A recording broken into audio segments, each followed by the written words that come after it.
welcome. This is Maria Morales for LowKickMMA. And today I am joined by Christos Giagos. Christos, how are you? I am doing very well at this moment. This sport brings a lot of highs and some lows, but right now I'm living probably the highest of my highs. So you caught me on a Well, good day. well, listen, but in fairness, you have to be honest here. It's not just the sport. You've had a pretty exciting spring, recently getting married. So congratulations. Oh yeah. I love to see the pictures online are gorgeous. So we're not going to sit here and act like that's not a thing. But I do have to ask you, what was it like trying to prep for this fight while also, knowing that you had your nuptials coming up, trying to get all of that taken care of? Was there added pressure with that? What was that like for you? Um, you know, it wasn't bad actually because of COVID. We had to move our big wedding to October 2nd. So we just did it in elopement and it was very small, just our family, our parents were there. And we just escaped for a weekend. It wasn't nothing crazy. So it fit right into the picture. It didn't get in the way too bad. I didn't think it would. I made sure I was in very good shape before we did it. And after that, I kept the grind up. So obviously marrying her was more important than anything else. So um, Good I didn't answer. want Good answer. I didn't want to miss that for sure. And yeah, it actually everything worked out perfectly. I had a great camp, and because of that, it allowed me to still had a little fun during this camp. Awesome. And let's talk about the camp for a minute because, as a lot of our viewers probably know, you actually weren't preparing for Soriano for this fight. Yeah. You were actually preparing for Alvarez, who had to pull out because of visa issues. How much of a challenge? I know that you've been asked previously, like, oh, was it a big deal? And you've said that, well, I was preparing for a striker and he was a striker. But, now in retrospect, was it actually a little bit more of a challenge that you had expected, changing up your strategy or having to at least at the last minute change Um, fighters?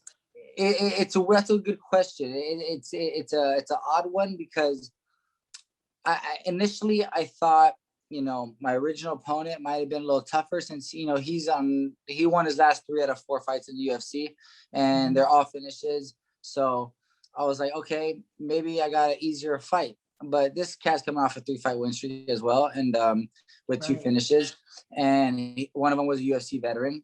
So, but my original opponent was a lot easier to take down because he accepts the positions. He is way better off his back, but I trained really hard for that. And I definitely was confident that I can either sub him or at least score some easy points, Sean, on the other hand, is also a very good striker. He's Right. in man's corner. He's has a lot of hype behind him. He's one of top strikers in Florida right now. And he actually has a big wrestling background and a lot harder to take down. So I had to make some adjustments, but not really. I kept the same game plan.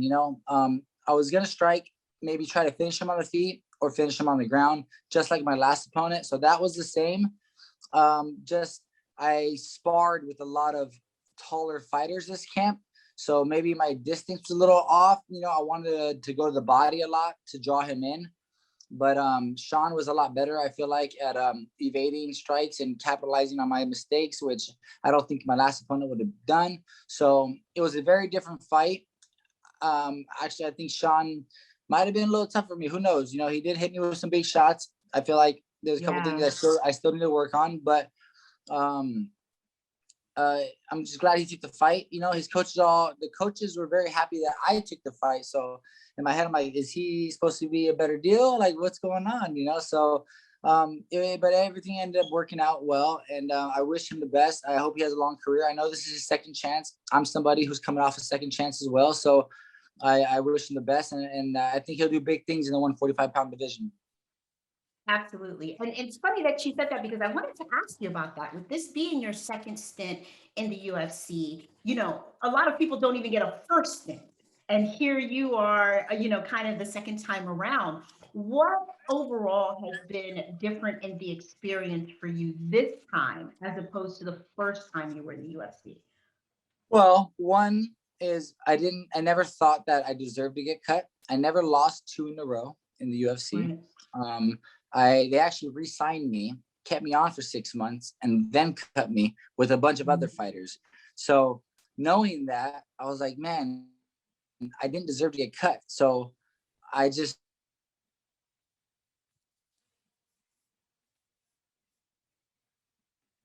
and then I cut. So I feel like quitting. I went through some dark times, but I had my friends that cheered me on, and they believed in me, and everyone said that, like, dude, you belong there. Everyone thought I got cut for some bull crap. So they started getting in my head, and I was like, okay, I'll prove my worth. And I ended up fighting overseas. I knocked out a huge knockout on Dana White's contender. I'm sorry, looking for a fight. Dana White even said it himself that, like, the kid you just saw was in the UFC. He looked like he belongs in the UFC. That gave me some confidence. So I just kept working hard. I didn't want to stop the momentum because I'm a true believer. If you want something and you work hard at it, you might not get what you want, but opportunities will present themselves. And that's what I did. And the opportunities started presenting themselves. And, I started off my UFC career at 1-3, with a bad record. And now I have a winning record with the UFC. So I won my last 4 out of 5 and 4 out of 5 fights. And I definitely think I'm making some noise now. Well, listen, that Darce choke was beautiful. So you're definitely making some noise and people are noticing. But I have to ask you, because you've mentioned it, and I kind of want to go back to it, that, Soriano was definitely a challenge. It looked like he might have had you a little hurt in the first. Talk us through that. Were you hurt? Was that kind of like a wake-up call, like, I got to do something here? Like, how did you make that transition from the first round into the second? So him hitting me, I definitely felt it. He hit me and I felt a little off balance. So like, I didn't think I tripped or nothing. I was like, oh wow, I got stunned. I don't get stunned. I got stunned versus Josh Emmett, but that was a way different. He hit me with some big shots. This is the first time I got hit with a solid shot that we're going back and forth. And I felt my legs like wobble. And I was like, uh-oh, that's not supposed to happen. Right. And I didn't know if I wasn't sure if I was hurt or if it was just a quick stun. I never been in that position like that before. So, because before when I got rocked by Emmett, it was a big shot he hit me with, and I was like really rocked. It was different than what I felt in the fight. This one was like a quick little shake of the legs. Like, oh, so they hit me again, and I kind of felt it again, and so I started like kind of hopping to make sure I still had my legs. It looked really funny. I was like, my legs good. I was hopping, but I was staying ready. And I just want to make sure I still had my legs because I felt okay in the brain. Like, I was still alert and I still was like understanding everything going on. I just wanted to make sure my legs were working, and they seemed to be working fine. I recovered well. And he hit a lot harder than I anticipated. And yeah, he definitely surprised me on a couple things with his power and strength and his wrestling defense ability. So the thing is, you can never underestimate your opponent. And he was coming off 3 big wins. He has a lot of noise around him. So I have to start taking, obviously, every fight seriously. And I take this fight seriously. I train harder than I ever trained before. I broke some records in my runs and long runs. And I made some adjustments for my cardio because I've been known to gas in the past. And I never want that to happen again. So I made some huge adjustments. And I felt great going into the second. And I wasn't going to stop coming forward. Like, if he wanted to stop me, he was going to have to finish me. So, yeah. So let's talk about that finish because, in that fight ending sequence, you saw, or at least those of us that watched the fight, we saw you go into the choke. And again, it was very smooth, very crisp. It was beautifully done. But he was out. There was no tap. Did you feel him fading, or were you surprised when the ref pulled you off, like, he's done? No, if you watch the fight, it's a hard angle to see, but you see me look back at the ref because I got the choke, and in my head, I'm like, this is tight, Right. But I didn't feel him struggle at all. So I'm like, I got this. It's so deep, and he's not struggling. And then all of a sudden, I felt a little something different. His body kind of went limp. And I looked at like, he's out. And then he went, and then I knew it. I was like, okay. Like I could have sworn he went limp, and and the referee stopped it after.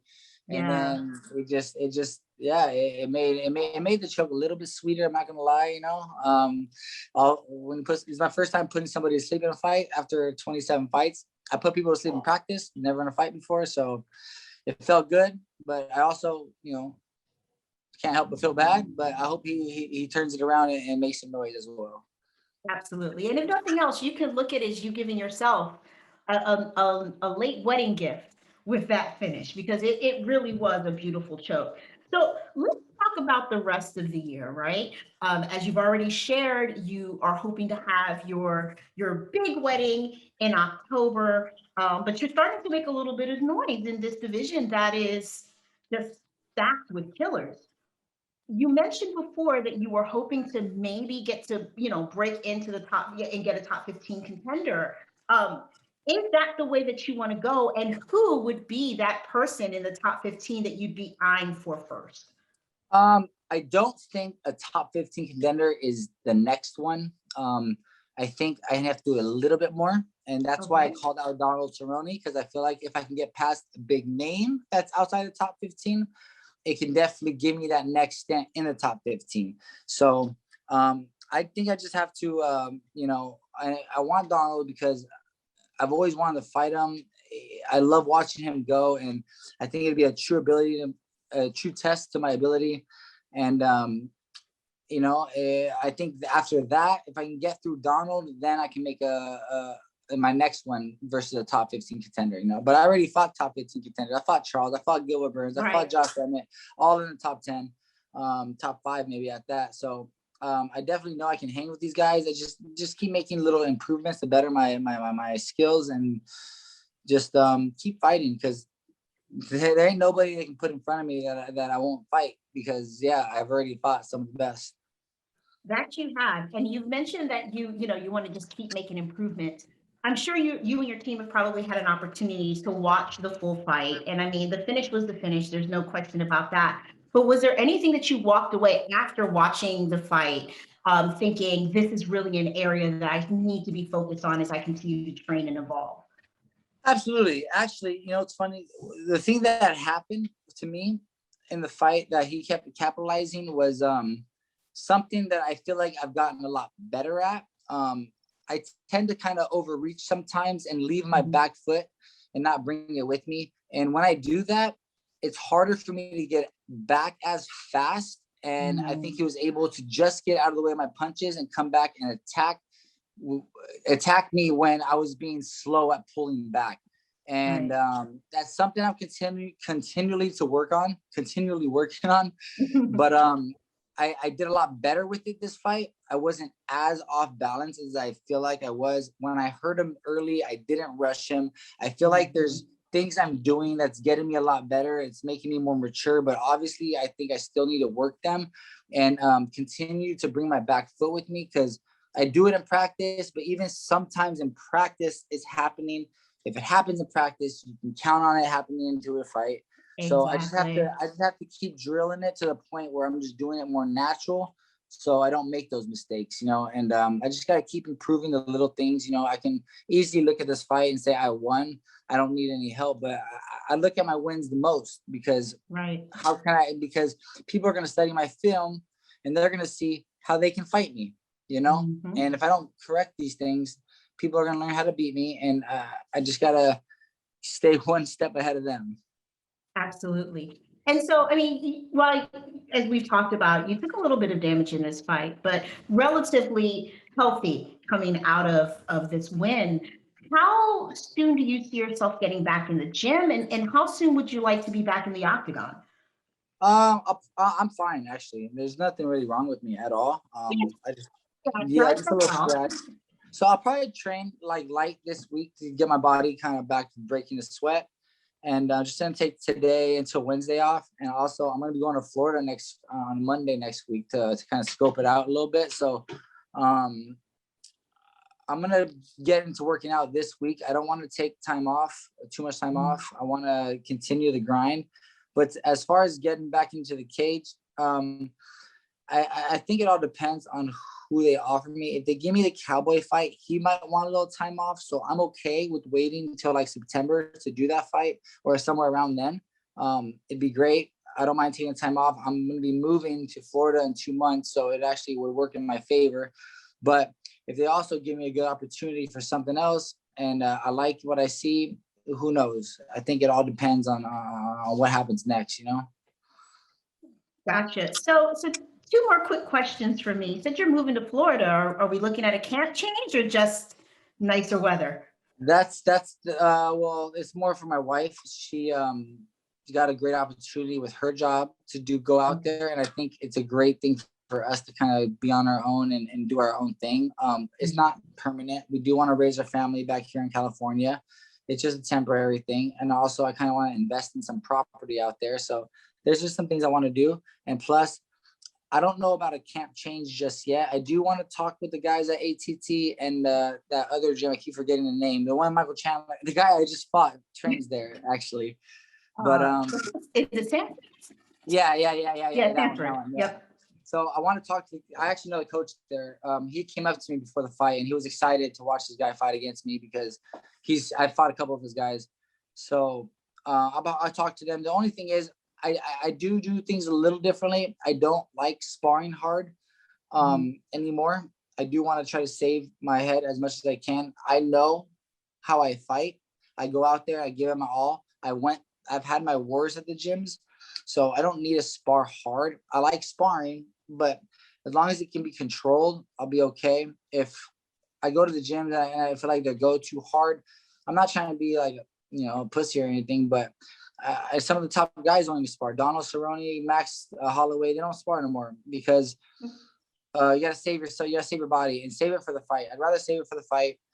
And I had neck surgery, and I gotta be able to train hard and safe, and that's my main focus. So if I can find a place up there that I can do that, that's great. But I'm also in the mix of like just finding maybe a local gym and coming out here and doing my camps because I had a great camp and I have a great team, and I don't want to lose that. So it's still up in the air, everything. No, that's totally understandable. I mean, listen, extending the shelf life is extending the shelf life. So the less damage you can take, obviously, that's always the goal. So hopefully, whatever decision you make, you'll come back and you'll let us know, and we can share it with the world. But the last thing that I wanted to ask you about, I mean, obviously, we've talked about Cerrone. We've kind of talked about, having that flexibility, depending on that fight, if that's the fight that's offered. But ideally, between now and the end of the year, how many more fights would you like to have? In a perfect world, 2, but I'll be okay with 1. Like I said, it just all going to depend on what's thrown in front of me. I'm going to go back to the gym, make sure I don't have no injuries. I'm pretty sore. My shoulder feels a little weird. So just making sure my body's okay. And if I could squeeze 2 in, I'd love that. But at this point, I got to start being smart and finding fights that are the right choice. But I also don't like turning down fights either. So right. Just with the timing, if it's against a good guy, I want to make sure I have a good camp. If it gets somebody, I think I can win. So it just for me, it all depends. I take it one fight at a time. So depending on what they offer, we'll go from there. Awesome. Well, Christos, thank you so much for taking time out thanks for having me on to spend time with us. And we wish you the best of luck. And listen, let us know if you've got some news you want to share. We're happy to bring you back on and let you share it with us first. Perfect. I definitely will. That's awesome. Awesome. Thanks so much. Have a good one. Make sure to subscribe to the LowKick MMA YouTube channel for all the latest news, event previews, and interviews with some of the biggest stars in MMA.